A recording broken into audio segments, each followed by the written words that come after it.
ఓం శ్రీమాత్రే నమః. 135వ శ్లోకం.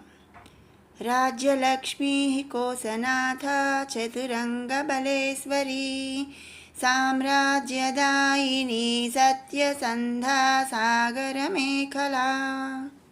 రాజ్యలక్ష్మీ, లక్ష్మి అంటే సిరి సంపదలు, రాజ్య అంటే రాజ్యమునందు సిరి సంపదలను ప్రసాదించినట్టి స్వరూపురాలు లేదా రాజ్యలక్ష్మి స్వరూపురాలు అని ఈ నామము యొక్క అర్థం అన్నమాట. ఆ జగన్మాత రాజ్యమునందు సిరి సంపదలను ప్రసాదించినట్టి స్వరూపురాలు కాబట్టి మనం ఆ లలితామ్మను రాజ్యలక్ష్మి అనే నామంతో స్తుతించుకుంటున్నాము. తర్వాత నామం కోశనాథ. కోశము అంటే ధనాగారము, దానికి నాథ ప్రభువు. కోశము అంటే ధనాగారముకి ప్రభువు అయినట్టిది అని ఈ నామం యొక్క అర్థం అన్నమాట. ఇంకో విధంగా అన్నమయాది కోశ పంచకలకు ప్రభువు వంటిది అని కూడా చెప్పచ్చు అనమాట. అంటే అన్న కోశాలు ఉంటాయి కదండి మన అంటే ప్రేగులు, వాటి అన్నమయాది కోశ పంచకలకు ప్రభువు వంటిది అని కూడా ఈ నామం యొక్క అర్థం వస్తుందన్నమాట. కాబట్టి ఆ జగన్మాతను మనం కోశనాథ అని స్తుతించుకుంటున్నాము. తర్వాత నామం చతురంగ బలేశ్వరి. చతురంగ అంటే చతురంగాలు, 4 బలేశ్వరి బలములకు ప్రభువు వంటిది. ఈశ్వరి అంటే ప్రభువు వంటిది. చతురంగ బలములకు ప్రభువు వంటిది అని ఈ నామం యొక్క అర్థం అన్నమాట. చతురంగ బలములు అంటే 4 విధాలైన బలాలన్నమాట. అవి ఏంటి అంటే గజబలం, అశ్వబలం, రథబలం, కాలిబండ్లు వంటి 4 విధములైనటువంటి బలములు కలిగిన సేన. వాటిని అంటే గజ అంటే ఏనుగు, అశ్వ అంటే గుర్రం, రథ అంటే రథాలు, కాలిబంట్లు అంటే నడకతో వచ్చే భటులు అనమాట, నడుస్తూ వచ్చే భటులు. ఇలా 4 రకాలైన బలములు కలిగి ఉన్నట్టిది కాబట్టి మనం ఆ దేవిని చతురంగ బలేశ్వరి అని స్తుతించుకుంటున్నాము. తర్వాత నామం సామ్రాజ్యదాయిని. దాయిని అంటే ప్రసాదించినట్టిది, సామ్రాజ్యములను. ఇక్కడ ఈ నామంలో ఏంటంటే ఆ తల్లి మనకు సామ్రాజ్యములను ప్రసాదించినట్టిది అని అర్థం అన్నమాట. కాబట్టి ఆ తల్లిని మనం సామ్రాజ్యదాయిని అని స్తుతించుకుంటున్నాము. తర్వాత నామం సత్యసంధ. సత్యమైనటువంటి సంధ అంటే ప్రతిజ్ఞ కలిగినటువంటిది అని అర్థం. ఇక్కడ దేవి యొక్క ప్రతిజ్ఞ సత్యమైనటువంటిది అంటే ఆమె యొక్క ప్రతిజ్ఞకు ఇంకా తిరుగే లేదనమాట. లోకమందు గల ఏ శక్తి చేతను కూడా దేవి యొక్క ప్రతిజ్ఞ తిరస్కరింపబడినటువంటి శక్తిని కలిగి ఉండునని అర్థం అన్నమాట.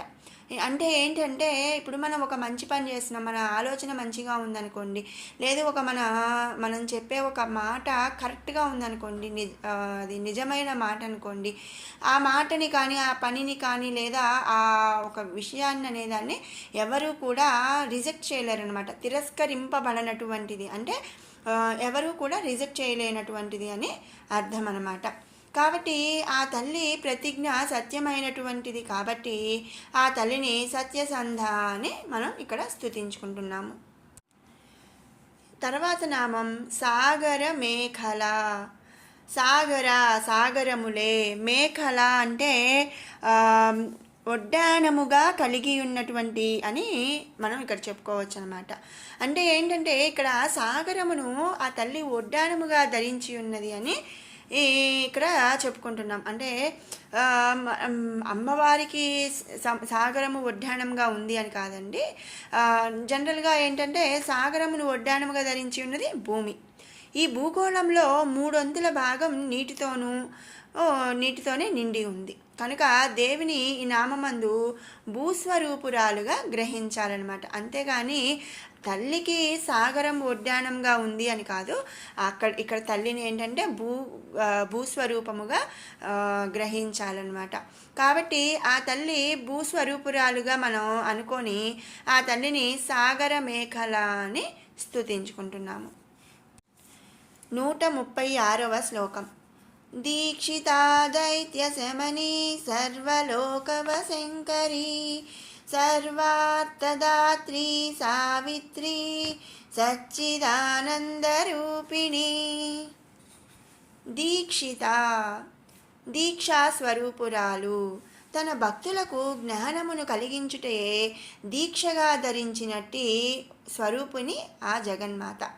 అంటే ఏంటంటే భక్తులు ఎవరైతే ఆ తల్లిని ఆశ్రయిస్తారో ఆ భక్తులకు జ్ఞానమును కలిగించాలి అనే ఒక దీక్ష. అంటే మనం ఏదైనా ఇప్పుడు దుర్గా అమ్మవారి మాల వేసుకున్నాం, దీక్ష తీసుకున్నాము అట్లా అంటుంటారు కదా. అంటే ఇంకా ఎప్పుడు ఇంక అదే ఆలోచనగా, అంటే ఇక అదే అమ్మవారిని పూజిస్తూ లేదా అయ్యప్ప దీక్ష తీసుకున్నానని ఇలా మనం వింటూ ఉంటాం కదా. అలాగే ఆ తల్లి ఏంటంటే తనని ఆశ్రయించిన భక్తులకు జ్ఞానము కలిగించటే ఒక దీక్షగా ధరించినట్టి స్వరూపిణి అని మనం ఈ నామంలో అర్థం చేసుకోవాలన్నమాట. కాబట్టి ఆ తల్లి ఏంటంటే భక్తులకు జ్ఞానముని కలిగించే దీక్ష ధరించినట్టు స్వరూపిణి కాబట్టి మనం ఆ తల్లిని దీక్షిత అనే నామంతో స్తుతించుకుంటున్నాము. తర్వాత నామం దైత్య శమని. దైత్యులు అంటే రాక్షసులు, శమని అంటే శమింప చేసినది, అంటే నాశనం చేసినది అనమాట. లోకకంటకులైనటువంటి రాక్షసులను నాశనం చేసినట్టుది కాబట్టి ఆ లలితామాతను మనం దైత్య శమని అని స్తుతించుకుంటున్నాము. తర్వాత నామం సర్వలోకవ శంకరి. సకల లోకములను తన ఆధీనములో చేసుకొనినట్టిది. సర్వలోకవ శంకరి, ఆధీనము చేసుకొనినట్టిది. 14 లోకములను తన ఆధీనము చేసుకొని వాటి అందు ఆధిపత్యమును కలిగి ఉన్నట్టిదని ఈ నామం యొక్క అర్థం అన్నమాట. కాబట్టి ఆ తల్లి మనం సర్వలోకం అంటే 14 లోకములను కూడా ఆధీనము చేసుకొని వాటి అందు ఆధిపత్యమును కలిగి ఉన్నది కాబట్టి మనం ఆ తల్లిని సర్వలోకవ శంకరి అని స్తుతించుకుంటున్నాము. తర్వాత నామం సర్వార్థధాత్రి. అన్ని అర్థములను ఇచ్చినట్టిది. సర్వార్థ అన్ని అర్థములను, దాత్రి అంటే ఇచ్చినటువంటిది. అర్థములనగా ఇక్కడ పురుషార్థములైనటువంటి ధర్మ అర్థ కామ మోక్షములు అనమాట. ఈ ధర్మార్థ కామ మోక్షములనే పురుషార్థములను మనం భావించాలి. వీటిని ఇచ్చే తల్లి కాబట్టి ఆ తల్లిని మనం సర్వార్థధాత్రి అని స్తుతించుకుంటున్నాము. ఇక తర్వాత నామం సావిత్రి. సకల లోకములను సృష్టించునట్టిది లేదా లోకములన్నింటినీ పుట్టించు పరమశివునికి సవిత అని పేరు కలదనమాట. అతని యొక్క భార్య కనుక ఆ తల్లిని సావిత్రి అని అయినది. లేదా ఇంకో విధంగా మన పద్మపురాణం ప్రకారం అయితే సావిత్రీదేవి పుష్కర తీర్థమందు కలదనమాట. కాబట్టి ఏంటంటే ఆ పరమశివుడు లోకములన్నిటినీ పుట్టిస్తాడు. అతనికి సవిత అనే పేరు ఉంది కాబట్టి ఆయన భార్య కాబట్టి అమ్మవారిని సావిత్రి అనే నామముతో మనం ఇక్కడ స్తుతించుకుంటున్నామన్నమాట. ఇక తర్వాత నామం సచ్చిదానంద రూపిణి. సచ్చిదానంద స్వరూపురాలు అని అర్థం అన్నమాట. ఇక్కడ సచ్చిదానందము అంటే ఆనందము వాక్కు చేత కానీ, అంటే వాక్కు అంటే మాట చేత కానీ, కర్మ చేత కానీ, అంటే కర్మ అంటే ఒక పని లాంటిదనమాట, పని చేత అనుభవ సాధ్యము కానటువంటిది అని ఈ నామం యొక్క అర్థం. ఏంటంటే ఈ ఆనందము కేవలం మనసు ఆత్మతో మాత్రమే అనుభవింప సాధ్యమవుతుంది. మనం జనరల్గా ఏం చేస్తామంటే మనం ఎన్నో రకాల ఆనందాలని అనుభవిస్తూ ఉంటాము. ఉదాహరణకు మనం అంటే బాగా నీట్గా రెడీ అయ్యామనుకోండి, మనం ఒక మంచి శారీ లేదా డ్రెస్ వేసుకున్నాం అనుకోండి, నీ డ్రెస్ బాగుంది అని ఎవరైనా మనకి ఒక కాంప్లిమెంట్ ఇచ్చినప్పుడు మనం సంతోషపడతాం. అంటే కాంప్లిమెంట్ అంటే అది మాటతో, ఎదుటి వాళ్ళు మనకి చెప్పే ఒక మాటతో మనం ఆనందపడతాము. అలా కూడా కాదనమాట. అది ఈ సచ్చిదానందానికి సాధ్యము కాదు.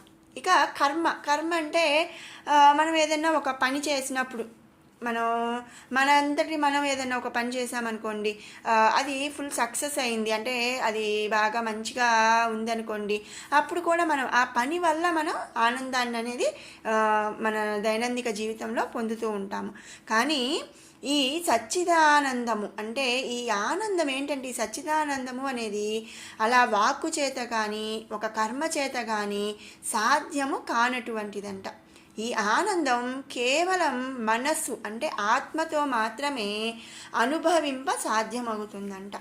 అది ఆత్మజ్ఞానము చేత లేదా పరమాత్మ స్వరూపమును కనుగొనుట వలన మాత్రమే ఈ సచ్చిదానందము మనం అనుభవింప తగును అని చెప్పి ఈ నామం యొక్క అర్థం అన్నమాట.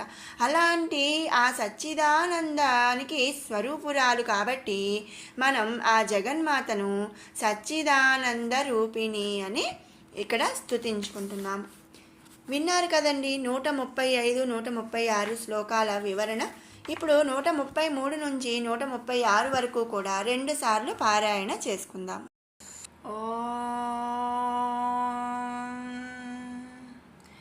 ధ్యానం అరుణాం కరుణాతరంగితాక్షీం ధృతపాశాంకుశపుష్పబాణచాపాం అణిమాధిభిరావృతాం మయూకైః అహమిత్యేవ విభావయే భవానీం. ధ్యాయేత్ పద్మాసనస్థాం వికసితవదనాం పద్మపత్రాయతాక్షీం హేమాభాం పీతవస్త్రాం కరకలితలసద్ధేమ పద్మాం వరాంగీం సర్వాలంకారయుక్తాం సకలమభయదాం భక్తనమ్రాం భవానీం శ్రీవిద్యాం శాంతమూర్తిం సకలసురనుతాం సర్వసంపత్ప్రదాత్రీం సకుంకుమవిలేపనామళికచుంబికస్తూరికాం సమందహసితేక్షణాం ససరచాపపాశాంకుశాం అశేషజనమోహినీ మరుణమాల్యభూషోజ్వలాం జపాకుసుమబాసురాం జపవిధౌ స్మరేదంబికాం. భాషారూపా బృహత్సేనా భావవివర్జితా సుఖారాధ్యా శుభకరీ శోభనా సులభాగతిః రాజరాజేశ్వరీ రాజ్యదాయిని రాజ్యవల్లభా రాజత్కృపా రాజపీఠ నివేశిత నిజాశ్రితా రాజ్యలక్ష్మీ కోశనాథా చతురంగబలేశ్వరీ సామ్రాజ్యదాయిని సత్యసంధా సాగరమేఖలా దీక్షితా దైత్యశమనీ సర్వలోకవశంకరీ సర్వార్థదాత్రీ సావిత్రీ సచ్చిదానందరూపిణి. మరొక మారు పారాయణ చేసుకుందాము.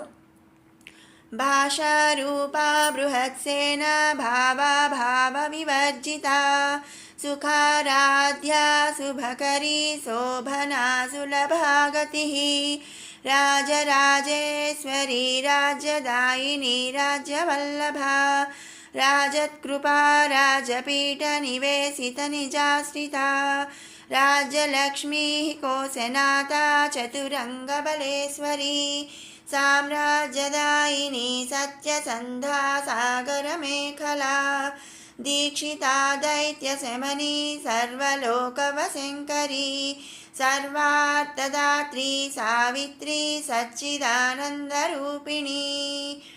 ఓం శ్రీమాత్రే నమః.